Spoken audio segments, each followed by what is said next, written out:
Welcome to the Grappling Grappling Rewind podcast. Welcome to this week on the Grappling Rewind podcast. On this week's show, we're going to recap Kasai Super Series in Dallas, Texas, Fight to Win 100 in Honolulu, Hawaii. We are also going to recap Quintet Fight Night 2 in Tokyo. We are then going to preview Fight to Win 101 in Denver, Colorado, and the ADCC West Coast Trials. As always, I'm your host, Maine, here with my co-host, Josh. Good to have you back, Josh. How you been? Good. Super busy? Yeah. As always.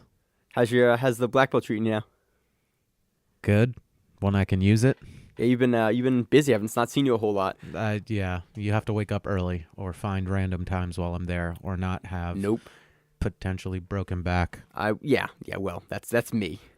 So and we're not sure about that yet. I got the X-ray today. You're talking about your broken back, you fucking asshole. Why are you looking at me? It's not broken. We just think it's a possibility that it might be broken. So we're going to get that addressed. So enough about that. In other news, Claudio Duvall almost scored 100 points on someone last week. That was like 2 weeks ago now. All right, we didn't talk about it on the show. You should have talked about it last week. The show came out after that. After we learned that, Josh. It's been a busy couple weeks for us. Gordon Ryan hurt himself in his match. We're going to talk about that during Kasai. There we go, but there's some news. That's pretty much all the news. And then Lachlan Giles put out a little video of basically like, hey, here's why he did that. Also, I'm a PhD in physiotherapy specifying in knee injuries, or specifically in knee injuries. So I know what I'm talking about. And then he went through exactly how he should have entered that and then why it'll probably be a long-lasting injury. So that was really interesting.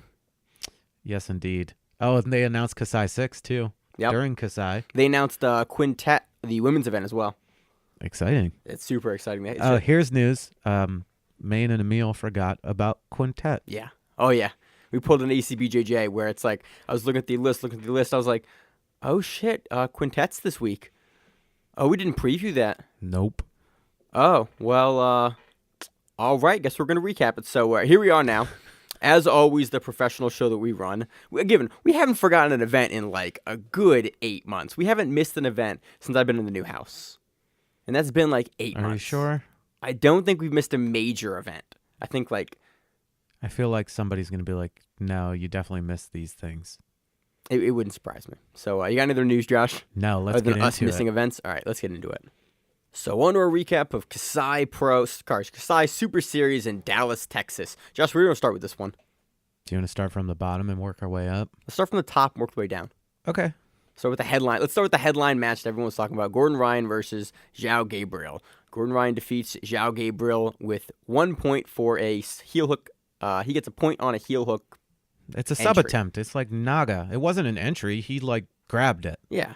And he tried tried it twice to finish and he got it. points for it once. He tried to finish it, but it didn't happen. So yeah, it was really interesting because at first I didn't know why Gordon kept, going to guard and playing from there.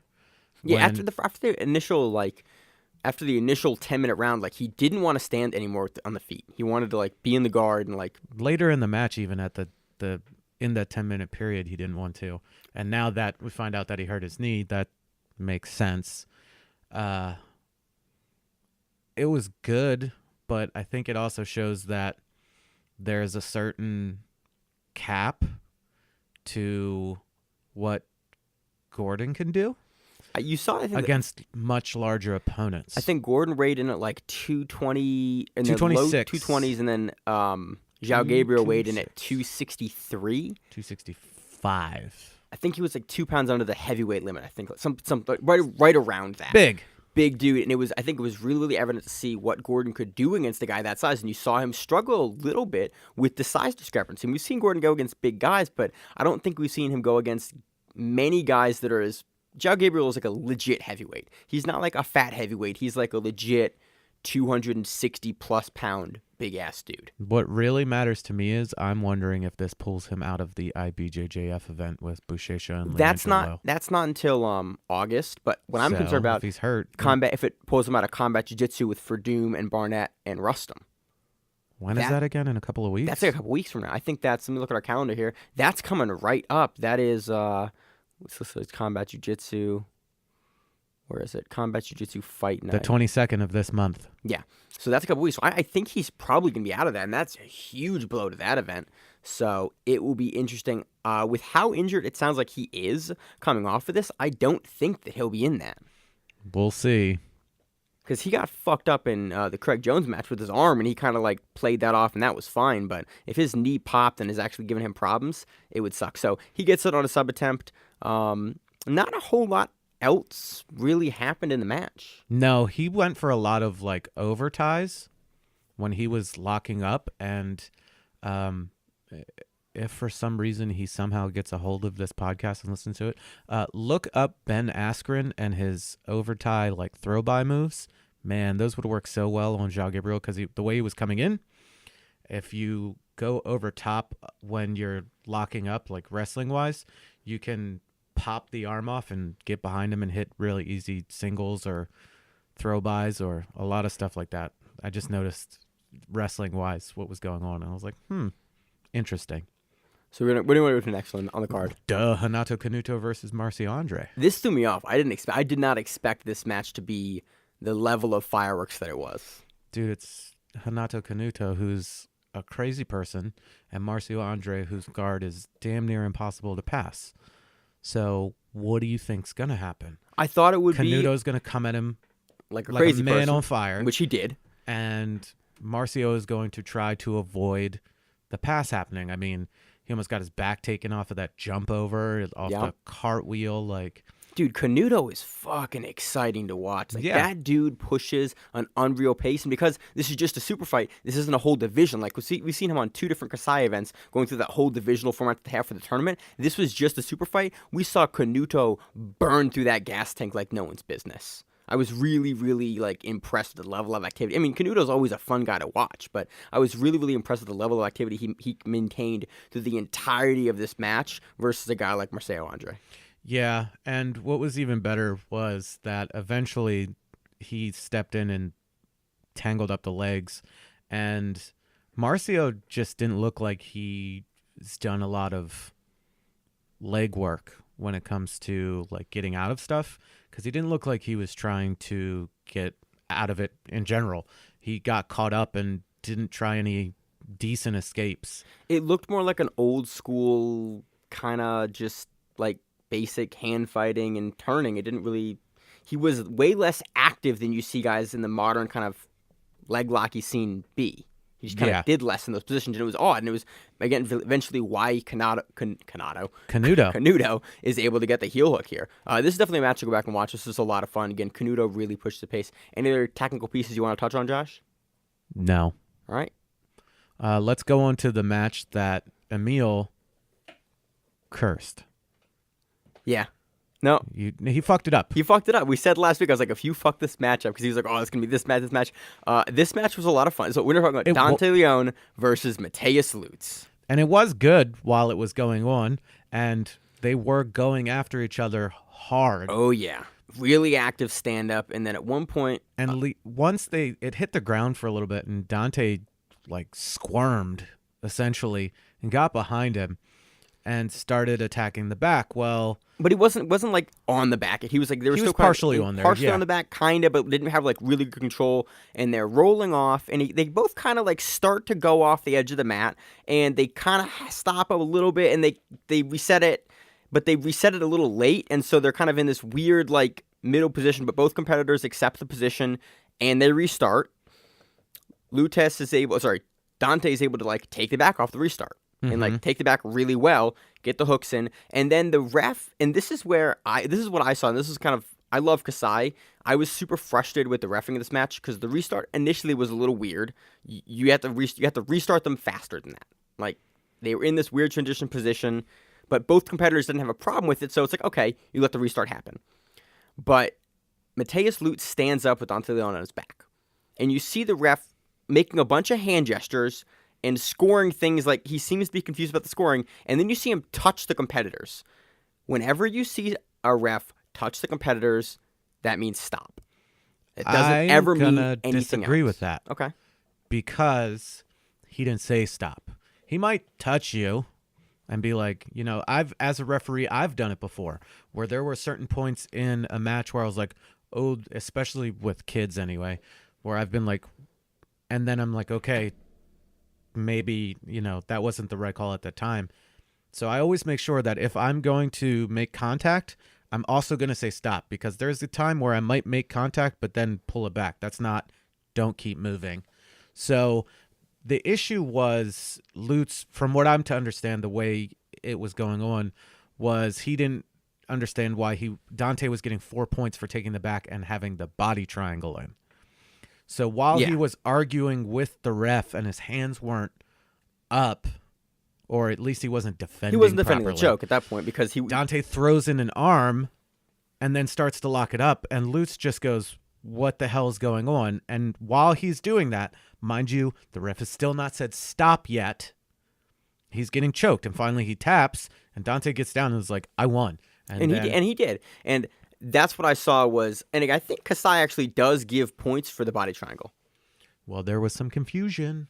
And I've heard this go back and forth. I forget where I heard this, so I could be incorrect here. But I know recently we've covered an organization that basically made that change. Like, hey, we give body triangle points now because that's the new meta game and that's what guys want. And so having the hooks means less now. If you got the body triangle, that still counts as back. It might have been Kasai. It might have been another organization, but it just weird. Like, we saw some confusion from the ref, and then you saw him touch the competitor, and there seemed to be like a bunch of confusion going on. Again, as a competitor, you should always fight the choke, but it was one of those, like, it was two weird reffing things back to back, with the restart and then with the ref touching the person in a professional super fight at this level. It's just like, it doesn't happen. So Dante Leon gets the win, looked really good. Mateus is a tough dude to get on his back and get anything going anyway, but it leaves a lot of questions for me of like, okay, how would this match have gone had there not been like the weirdity and the oddities of the reffing? I would love for them to run it back.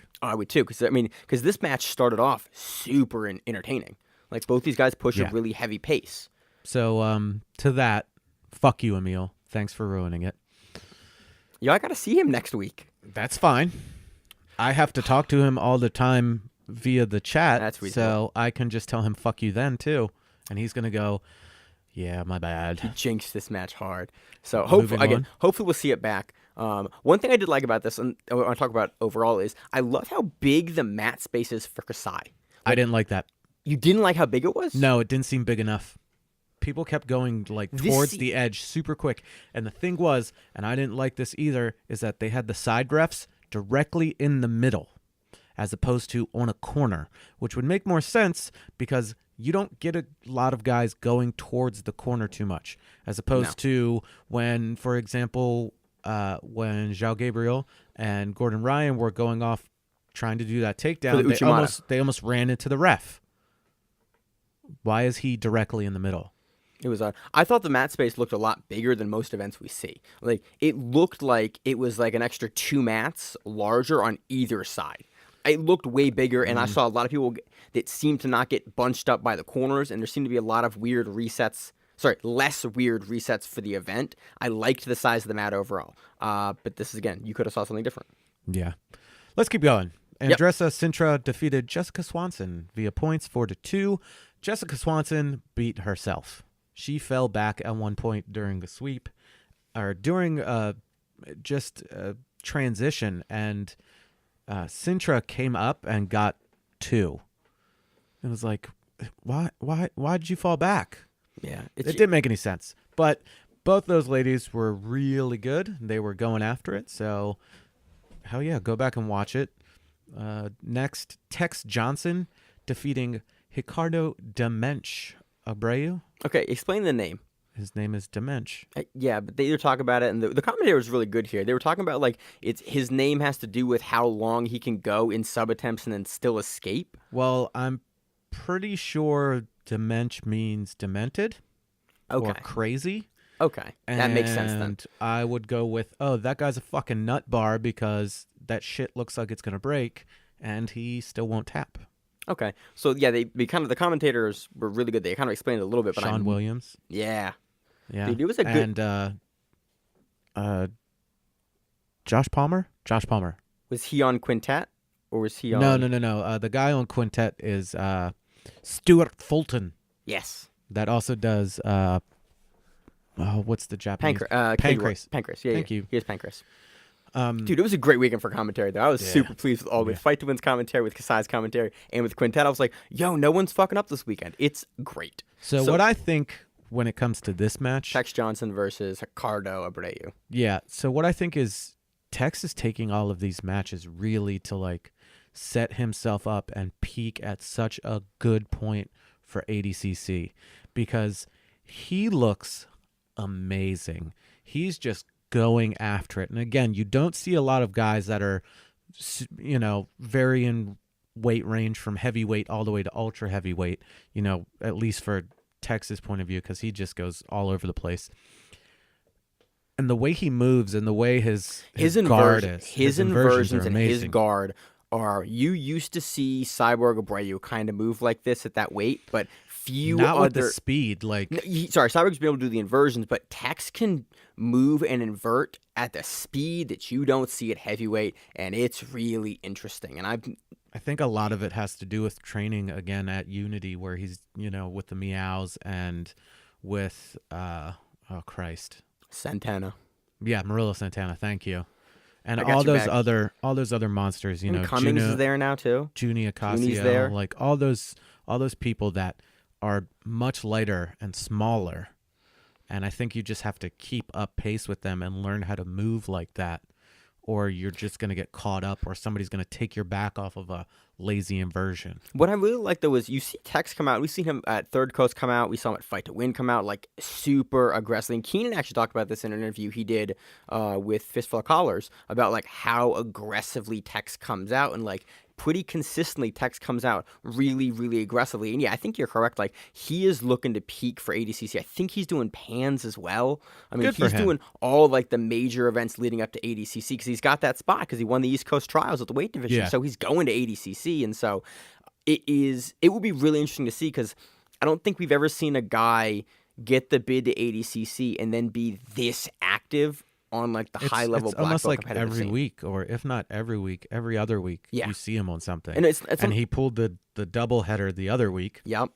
So, good on him. So he gets like a knee bar. He gets a couple different knee bars. Goes for knee bars a couple of times, but he only gets the points on one of them. And I think it was a little funny for the call. Like, I would almost say another knee bar was closer, but he got 1 point on a submission attempt because that's Kasai's rule set. Gets the win. One thing I want to. Anything else on this match? No. One thing I want to talk about is I want to go back to the Gordon Ryan and Zhao Gabriel match. Zhao Gabriel didn't get the pass points. He didn't pass all the way. Okay. Can you explain this? He didn't maintain. He didn't have a position, right? So Gordon's fighting it, and he's way outside. He's not in there in the side control position. He's still got the legs basketed up. He's still up. He's still off the body. So right. Basically, you're saying that at that position, he had not fully, even though he was around the legs. He didn't establish or maintain a guard passing position enough to garner points. Okay. How would he have had to move to get those points? Because he would have had to flatten him out, essentially. Like what Gordon was doing really well was fighting off of his side and just keeping everything framed in and keeping him away. And the fact that Zhao Gabriel sort of like took his foot off the gas and didn't fully try to push in and flatten him out. I mean, he should know better, coming from an IBJJF standpoint, like flatten the dude out. Get past it. Just because you're past his legs doesn't mean you're past his guard yet. And we saw earlier, a few minutes prior to that Gordon almost got past again, and he just got out of it and, moved away and got back into a better position. So the fact that Gordon was just probably framing and keeping away and going, man, my knee fucking hurts, and kept him away. And then, Zhao Gabriel got up and was like, oh, I won.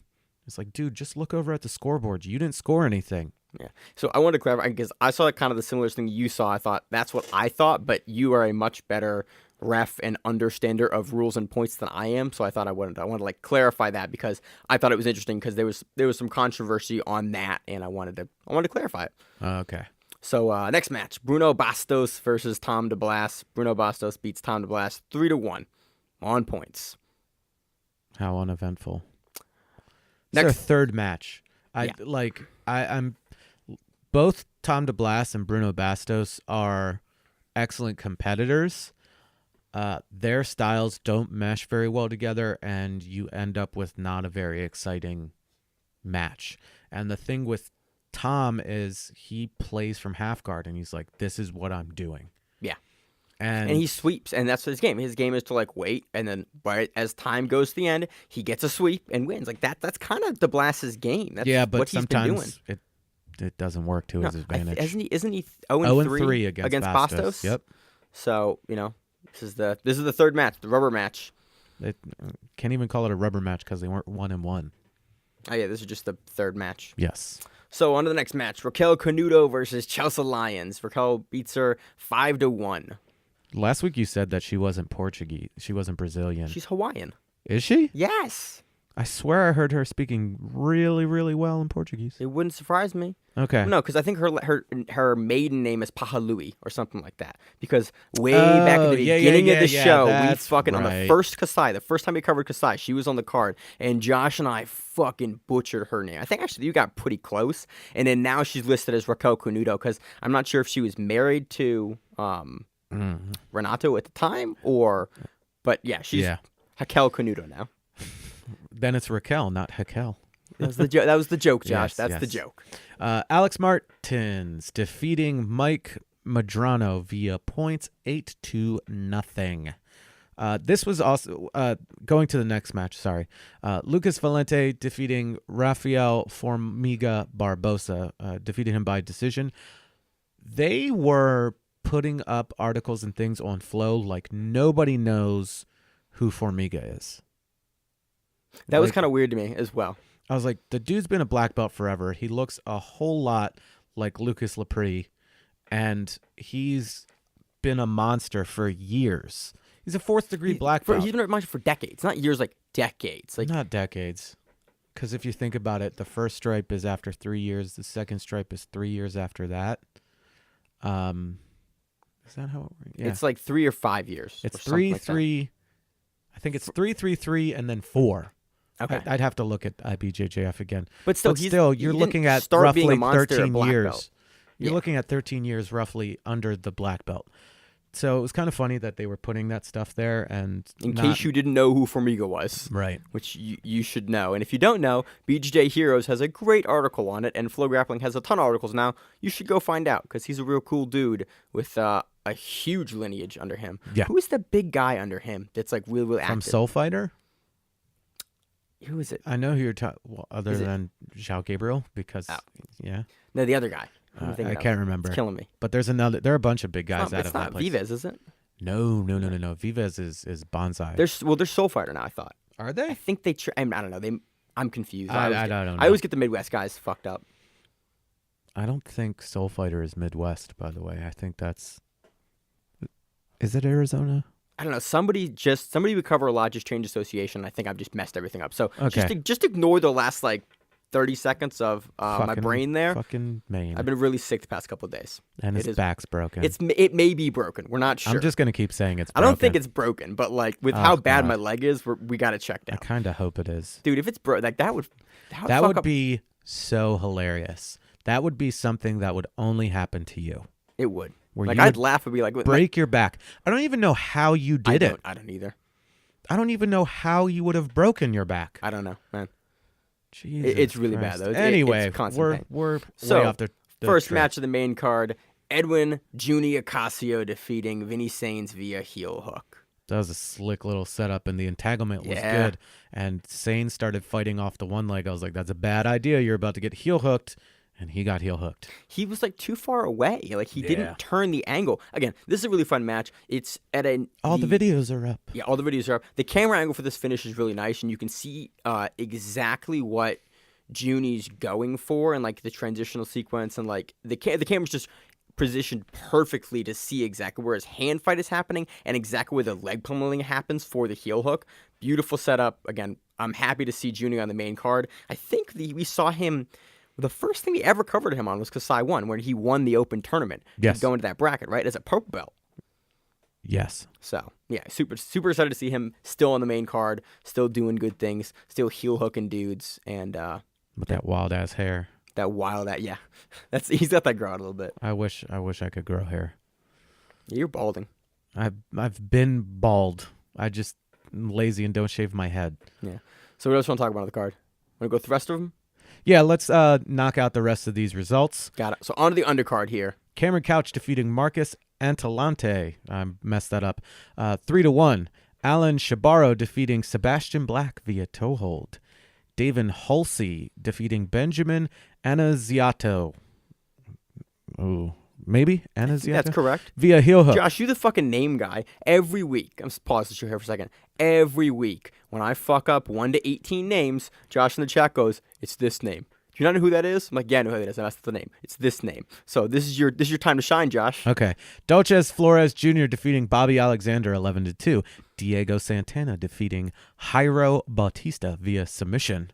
Thomas Gentile defeating Javier Zapata via unanimous decision. Cameron Adair defeating Franklin Caballo via armbar. Kessia McKenzie defeating Natalia Santoro via armbar. That's Gordon's girlfriend. She got, as this is her pro debut, and she got armbarred in her pro debut, blue belt. So it'll be interesting to see if we see her on more pro stuff and then how she does. So I just thought one piece of news. Thank you. Abdul Karim Al Selwadi defeated Dylan Kastelik 22-0. Jeff Horn defeated Leigh McNeil via 18-0 by points, 18-0. Conrad Duran defeated Dylan Hinosa by points, 3-2. Jessica Crane defeated Megan Williams via rear naked choke. And Jorge Vasquez defeated Ryan Benoit, or Ryan Benoit. I'll cover both of my. I think it's Benoit because he fights for the UFC, or he used to fight for the UFC. He's the guy that Anyway, via points, 7-2. That kicked Little Pettis in the balls once he beat him. He knocked him out like a couple years, probably like 2014. Oh, okay, then it's Ryan Benoit. Yeah, it's that guy. So yeah, interesting. I want to give you shit for the names, but you didn't fuck up a single one, and I'm like, I fucked up some of them, but that's okay. But you were confident when you fucked it up, Josh. That's all we need. So again, all the results are up, all of the videos are up. Go back and watch it. There's some really, really fun like fights on this card. Go back and watch Dante Leone. Go back and watch the Gordon Ryan to watch his knee get cracked, because that's gonna come up later in the show. Mm-hmm. And definitely go back and watch the Canuto matchup. Definitely. Anything else, Josh? Nope. So on to our recap of Quintet Fight Night 2. This event, I was going to preview it in a really fun way, but we kind of got to go through results now. So Quintet, if you don't know how Quintet runs, you have 2 teams of 5. Each team has to weigh in under 430 kilos, I think. For the Fight Nights, it's a little different. For their main quintets, it's the weights are, they changed the weights around. 600, if I'm not mistaken. Something. They changed the weights around. I think this one was like 450 or 430. Something like that. So you have 4 teams of 4 people of different weight classes. If you beat someone, then that person from one team stays in and you go on to the next person from the team. If you draw, both grapplers are eliminated. It's the first team to eliminate the other team's grapplers, and then you go on to your next team. So it's a 4-team bracket. Preliminaries, each team fights, and then the 2 remaining teams, the teams are revigorated, and then... Revigorated? What's the word I'm looking for, man? I don't know what word you're looking for. They spin the orders around and everyone is back in. It's been eliminated. They just shuffle it. They shuffle it. And you have the finals. I'm having a rough day, man. So, first matchup, we had Team Neo Judo. I saw the end and I got excited. Team Neo Judo versus Team U Japan. So, if you don't know what the U for U Japan is, it's UWF, which was a wrestling league that also did like shoot fighting. And so, yeah. Anyway. Bunch of those guys. Let's talk about Shutaro Debana. That fucking guy. Dude, he has giant calves. I just want to get that out there at the beginning here. I was amazed at how big his fucking calves were. You're so creepy. Anyway. They're huge. Minowa Man came out, Ikahisu Minowa, and I'm like, this could be really interesting. And Debana just said, nah, fuck that. I'm going to flying armbar him in 12 seconds. And that's what he did. And it was... awesome. It was pretty great. But again, that was a great way to start off the event. It was like, oh, shit. No, the first, anyway. Maine's saying it's like it went downhill from there. No, I'm because saying like that pacing, like you're like, oh shit, we're in Quintet. People are going for the finish because, like Viana said, in Quintet you're losing until you win. If you draw, your team has to take that loss. So you're trying to submit guys in regulation, or you'll lose. Yeah. So Shutaro Dabana stays on, and Hideo Tokoro comes on, and in Hideo Tokoro fashion, he got choked unconscious. This is the third time in Quintet. Is it the third or the fourth time? I think it's... because he went out twice in the first one. Yep. And did he go out the second time he was in, like, the next Quintet? I think he went out again. He might have. I think this is time number 4. I know it's time number 3. At least 3, possibly 4. I'm going to have to go back and look at that. The amount at Ezekiel, which is not a nice choke to go out fucking to hilarious. With that windpipe. And they stopped the match. I was like, what's going on? Are they no action? And then I see I see him and he starts twitching and I was like, God, he went out again.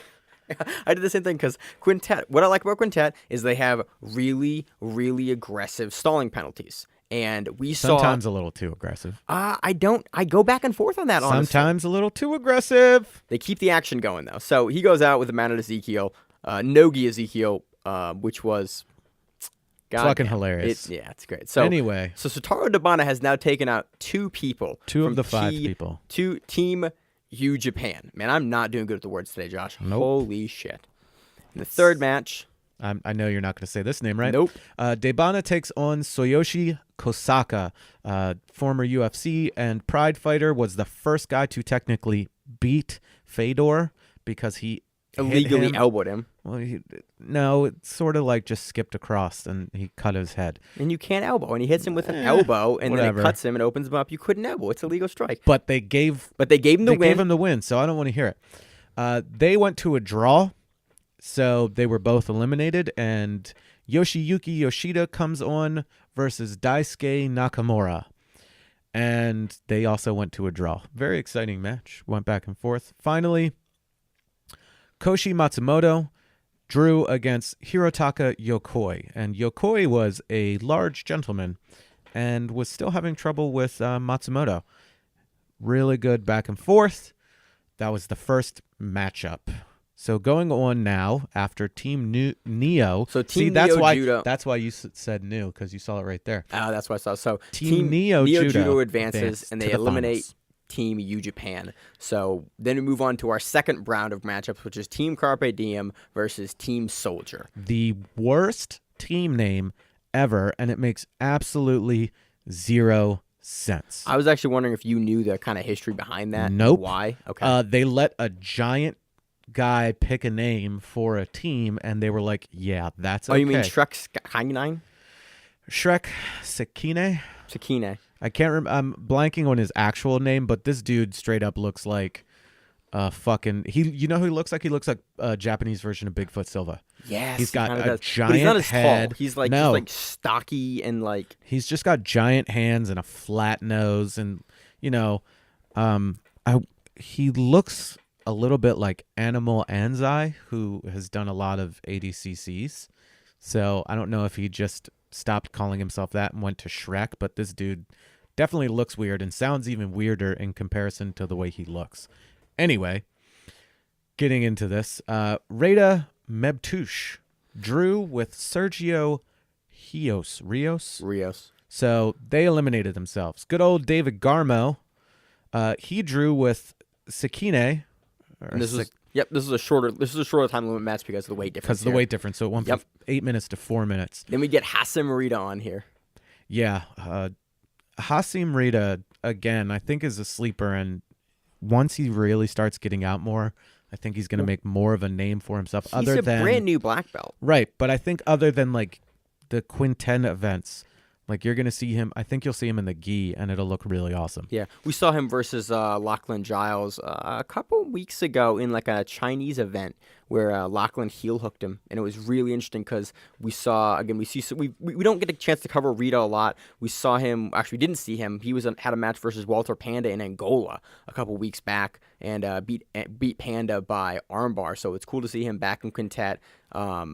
Super exciting guy. fun to see him. And he won by knee bar, by the way, versus Delclan Moody. And this is a cool transition here because he switches from a heel hook and then like angles out and then just gets this beautiful knee bar at like a 45-degree angle. And the transition here is really, really nice. And you can see there's a bit of a size difference here. And Rita's able to just get a really nice grip on the ankle and just pull forward. And he goes to the chest as opposed to going to the side of the neck on the knee bar and just gets a beautiful finish here. Yeah.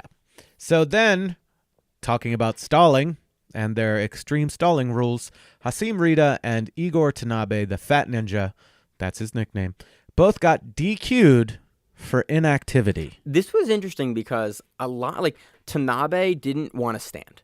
And he would sit guard and force Rita to pass, and they get a first penalty, and you're like, okay, like, they'll pick up the action. They get a second penalty, and, like,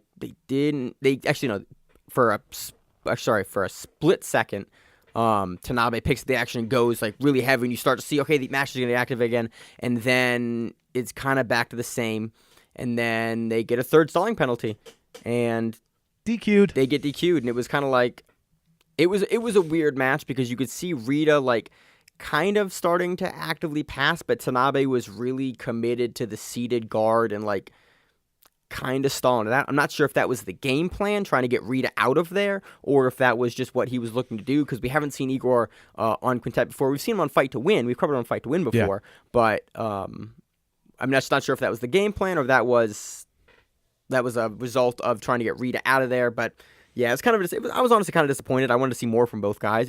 It sucks to get a DQ, especially in the main tournament, but that's what happened. So finally, Sotaro Yamada defeated Yuta Nakamura via guillotine, and that allowed Team Carpe Diem to advance to the finals. Dude, Sotaro is a monster. Yeah. So here into the final match. Oh yeah, so we had two different super fight matchups on this card. Well, we want to start with the women's matchup or the Sakuraba matchup with all its weirdness? Let's go with the women's. Okay, so we had Akako Yuasa versus, give me her name again. Haruki Ishiguro. Okay, that's better. You're welcome. Than I would have pronounced it. Yuasa is really good here. Like multi-time world champion. One of the best female grapplers on the planet. Looked really good in EBI, but she seemed to be a little more unfamiliar with the format. She wasn't in EBI. Bullshit, she wasn't. She was in the last female. Josh, you haven't been on the show in a while. She was in the last female EBI that they ran like a couple months ago. No, she dropped from it, remember? She was in it. She dropped from it, then she was back into it. Oh. Yeah. Okay. They moved out a lot. But yeah, she got eliminated. It seemed like she was a little unfamiliar with the rule set. But, dude, she's looked like a monster. And she's going to be in the female quintet that they announced for April. So I'm super excited for that. She defeats Ishiguro by an armbar. Looks really, really good.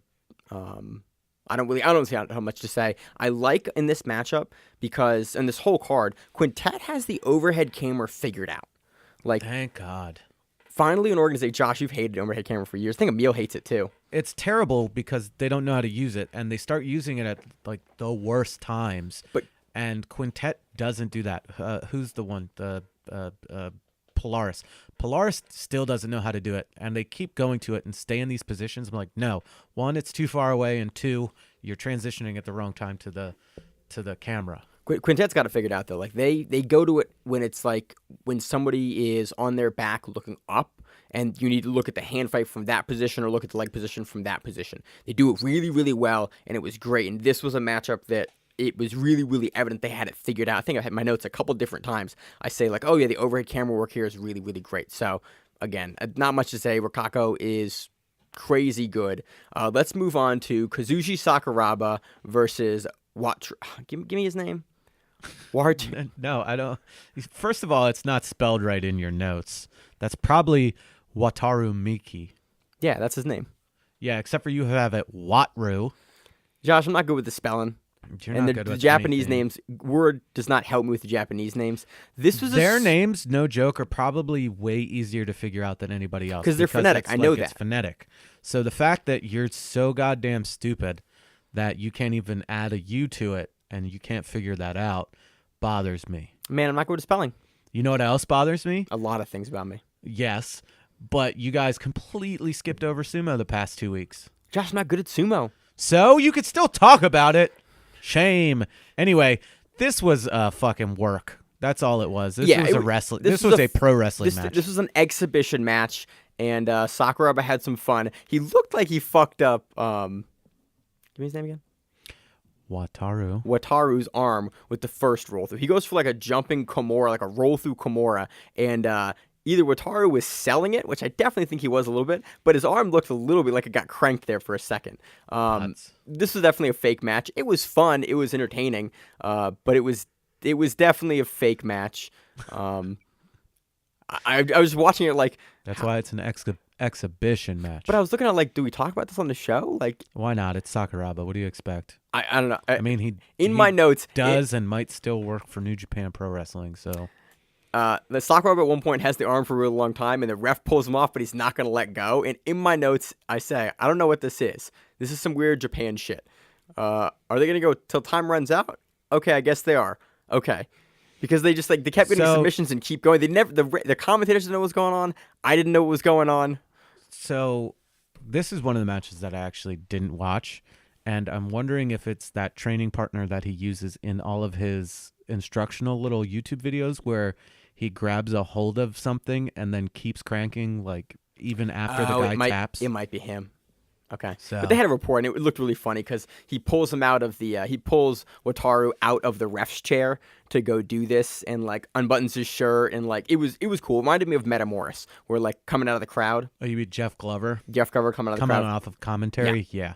So let's go into. It was a lot of fun. So on to the final bracket now. Team Carpe Diem versus Team Neo Judo. I was going to call it Team New Judo. Team Neo Judo. I just want to point out the fact that I'm peeking over at Maine's notes, and one of his notes is Rita got Bitcoin on the booty. Okay, so she had shorts on, and the guys had like their own custom shorts, and he had a big Bitcoin logo right in the center there, and it made it into my notes, Josh. You're an ass, dude. It's like the old Golden Palace, like right there, Condom Depot, like right there. It was anyway, dead center. So first Thomas match. Mites drew with Michihiro Omagawa, so they knocked each other out. Rita Mebtush drew with Yukiyasu Ozawa. So again, now we're down to like 3 people, right? 3 versus 3. So each person, they've gone 2 draws in a row, and you have 3 people left on each team. So Koshi Matsumoto defeated David Garmo via footlock from crossfeet during back control. I was really surprised about this because Garmo's on the back. Garmo was looking good, going for the choke. And you see him. I had watched it twice because you see Garmo like on the back. Hurts. And he has his feet crossed. Now, my question here is, it was a heel hook. Because the twisting motion of the feet when he locked over on Garmo's feet turns it out for that heel hooking motion from... That shit just hurts in general. No, no, wrong. It was, and you see Garmo like get tapped and go fuck, like he's laying on his back, like fuck. I can't believe I just did that. But heel hooks are banned in Quintet. It wasn't a heel hook technically. So it was I'm guessing it was a straight ankle lock, some sort of ankle lock. It was what they called it, but it was definitely a heel hook motion they called it. So I thought it was really interesting that they didn't call it a heel hook, that they called it just a standard foot lock from that position. And it was again, I don't remember the last time I've seen someone get tapped with this, but don't cross your feet, man. That shit hurts. I cross my feet all the time because I have short legs and nobody can step over my feet. That's reasonable. That. Anyway. Oh, 1 point Garmo oil checks him. I just want to point that out. Hey, in my notes. Sometimes you got to check the oil. So on to the next butt drag. On to the next matchup. I missed you, Josh. Sotaro Yamada defeated Koshi Matsumoto via neck crank from technical mount. This looked like it sucked. It was basically like, I don't know what to put it. He just gets on mount in like almost like a top S mount and then just like pulls on the side of his head and taps him. And I don't really have another like word for what this was. It was just neck crank from technical mount. He just gets on and then just cranks his fucking neck. Yeah.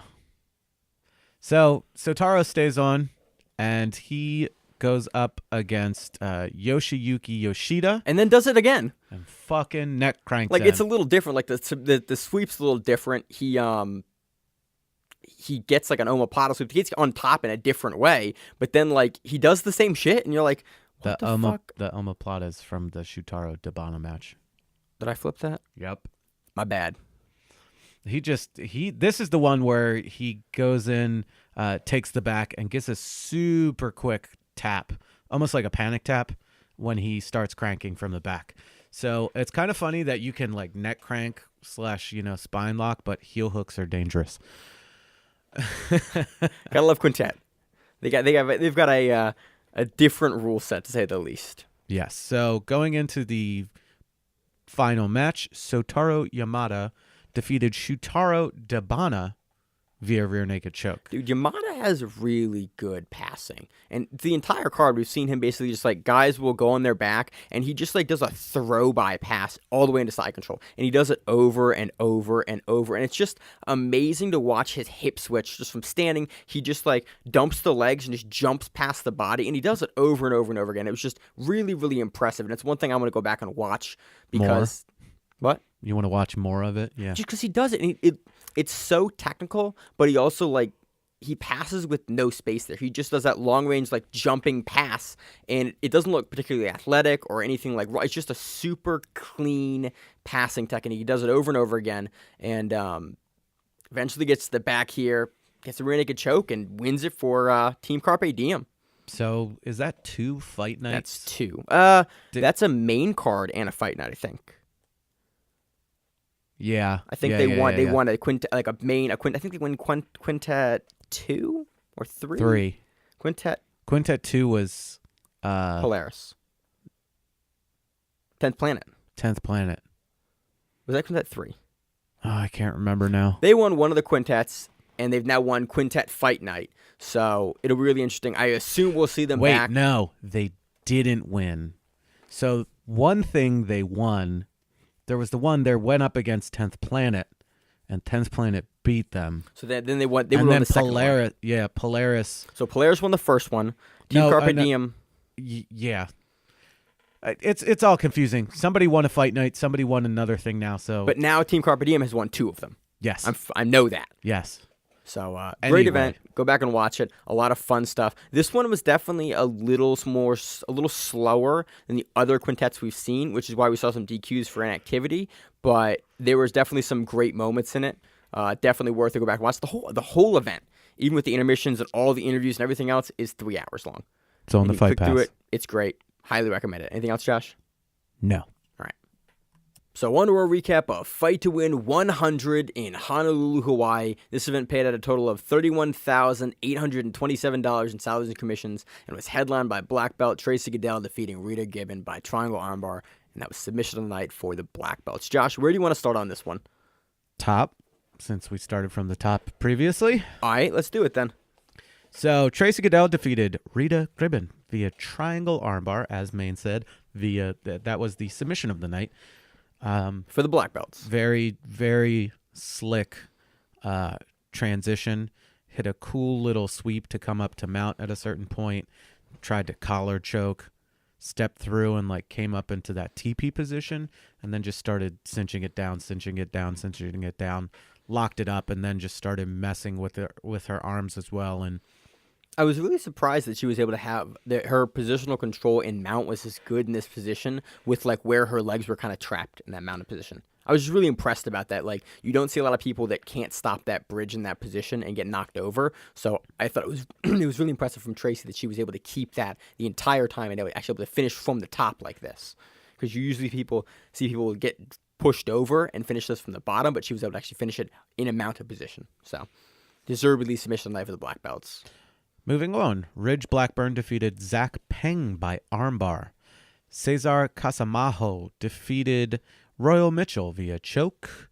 AJ Mendoza defeated Chris Nita via triangle. Gordon Kimura defeated Weston Walchin. Yeah, that's good. That's right. Via decision. Kim Terra defeated Bilal Ahmed via decision. And that was fight of the night for the black belts. These two guys were going at it. Yeah. Bilal was going after a lot of legs, playing inverted a lot. Bilal pulls inverted. He pulls. He sat and immediately rolled. Yeah. That was his opener, was underneath you. Yeah, so it was a lot of foot attacking, Kim attacking the back a lot, transitioning over to mount, Also attacking a great toe hold, tried to put his toes in his butthole, which is a great way to do it. That's how you finish that stuff. Yeah, looked really deep, but he didn't have the angle to just finish and get the foot completely turned in order to break it. Yep. Really great match. Good fight of the night. This is where I'm really going to start to screw up when you've got like all of these Hawaiian names. So bear with me. Keola? I'm assuming there's no punctuation or anything like that separating it. Akau defeating Lindsay Archangel? Yep. Via decision. Jeffrey Wong defeating Clifton Tashima via toe hold. Jeremy Nita defeating Kevin Tang via decision.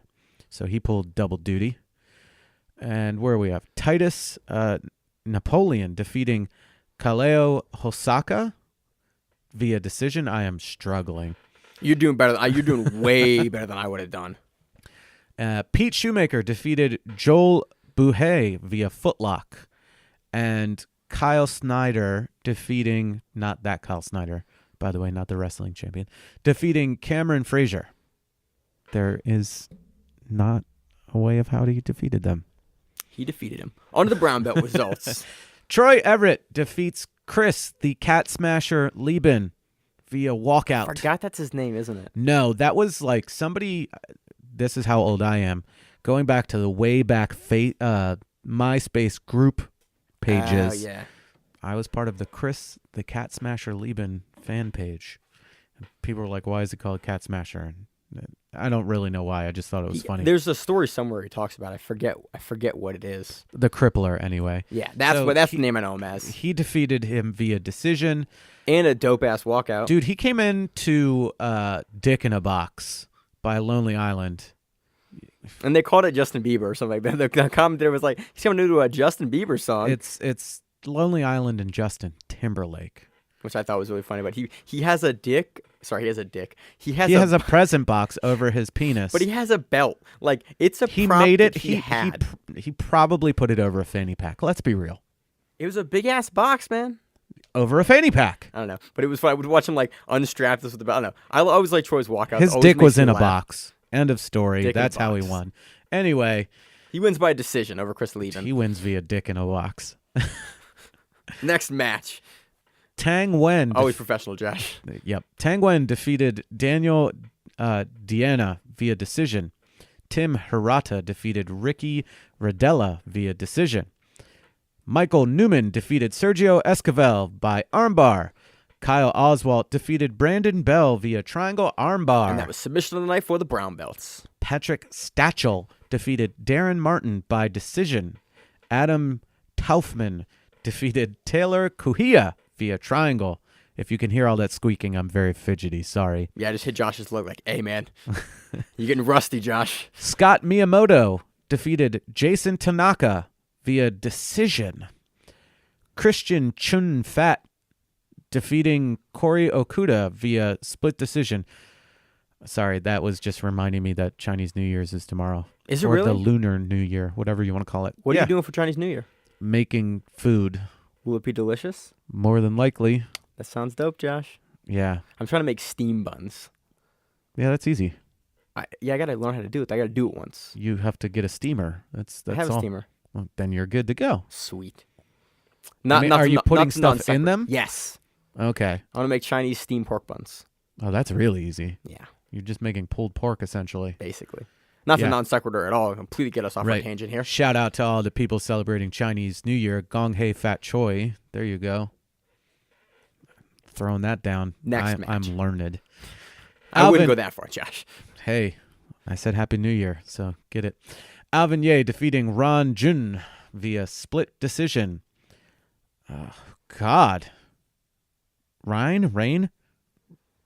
Yoshimura defeating Joel Courtney via decision. And that was fight of the night for the brown belts. Jimmy Sendeka defeated Todd Tokuyoshi, via split decision. And Will Torres defeated Ryan Palanca via choke from the back. And on to the purple belt results. Nick Alcaran defeated Jason Kira by decision. Kaika Sasoka defeated Garrett Gonsalves via decision. Celeste Gage defeated Maka Paraculis via shoulder lock. And that was submission of the night for the purple belts. Grant Mochizuki, there we go, defeated Gary Nakamura via decision. Y. Potts defeated Mike Chu via decision. Patrick Diego defeated Nakia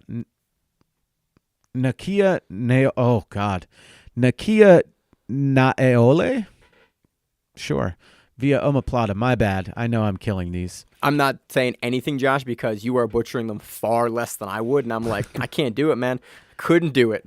Jan Okada Combs defeated Molly Bowser via decision.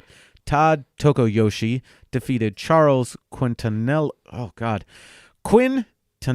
There we go. Via split decision. And that was fight of the night for the purple belts. Justin Puerto defeated Bill Takuchi via split decision. On to the kids and teens results. Aiden Riley defeated Owen Go via armbar. And that was submission of the night for the kids and teens. Rollins Fukuda defeated Kai Godwin. There we go. Via decision. I cannot and that was read. Fight of the night for the kids and teens. And Jonah Kapihe defeated Micah Garan via decision.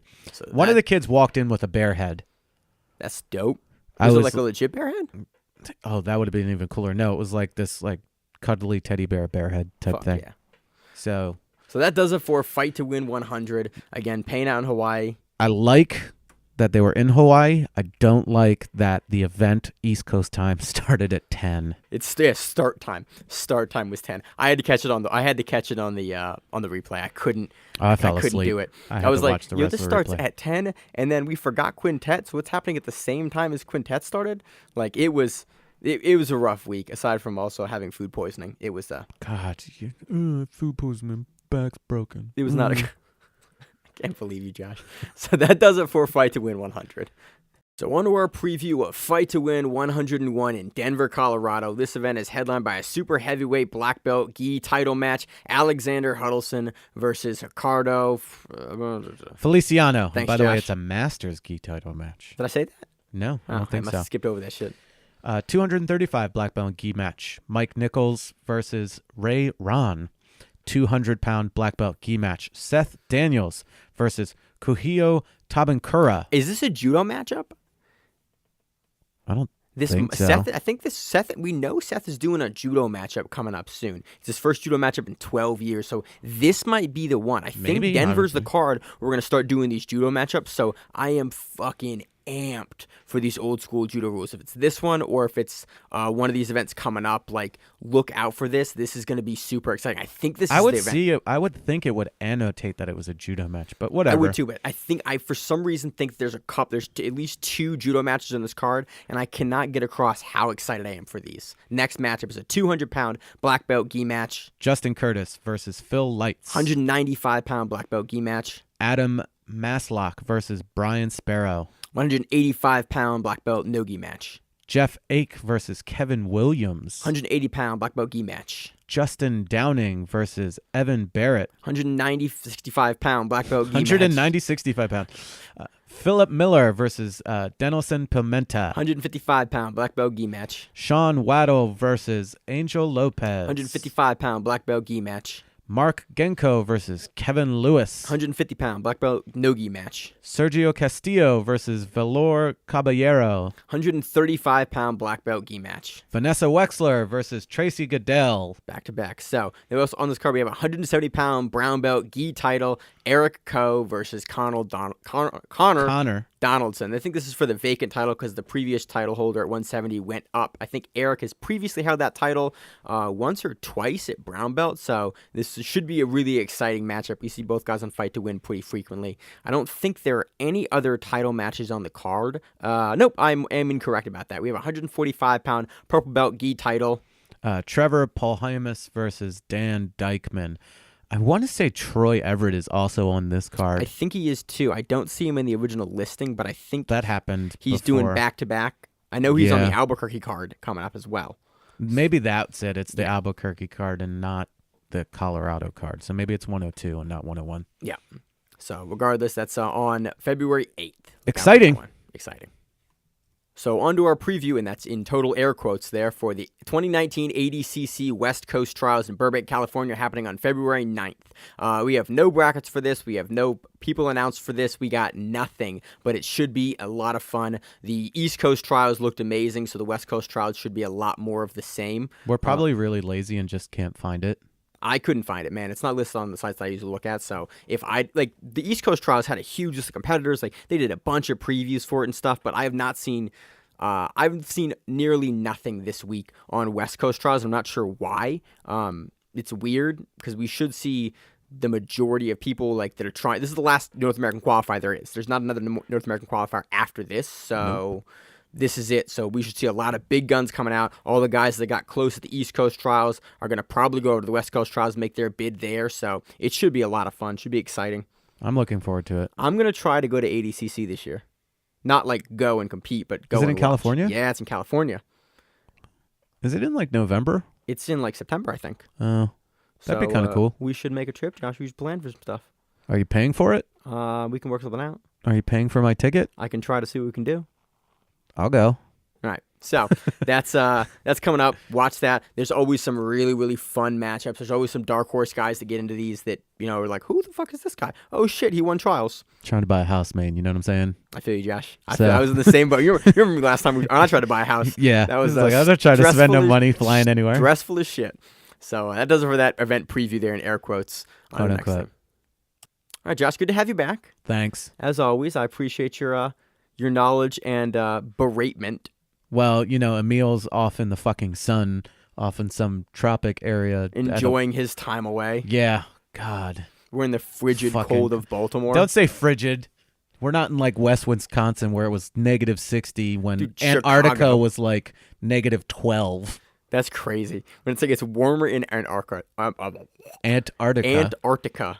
I can't. I'm rough right now. Well, look, it's Monday. We're doing one of those recordings. It's 60 degrees. Well, last time I checked, it was 60 degrees in Baltimore. So I switched out of a pair of pants and went into shorts. You're in shorts and a t-shirt in my cold-ass basement. It's on you, man. Yeah, well, it's not my fault that you don't have heat down here. I mean, there's one vent.